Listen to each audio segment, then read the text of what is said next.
Dunia Instagram, dunia tu. Are they happy? Yeah, they portray themselves very happy. But ask themselves, are they happy? If you ask me, am I happy? I'm very happy. Whether you like it or not, that is me. Orang akan cakap, Shahnaz kasar, Shahnaz itu, Shahnaz ini, Shahnaz buat masalah, Shahnaz.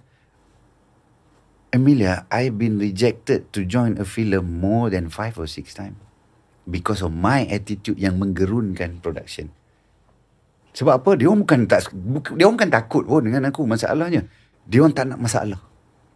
Because Shahnaz akan fight atas benda yang dia tak suka, atas benda yang dia tak setuju, atas benda ni, dia akan fight.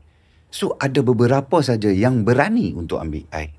And one of them is Joel, Syafiq Yusof, Adrian.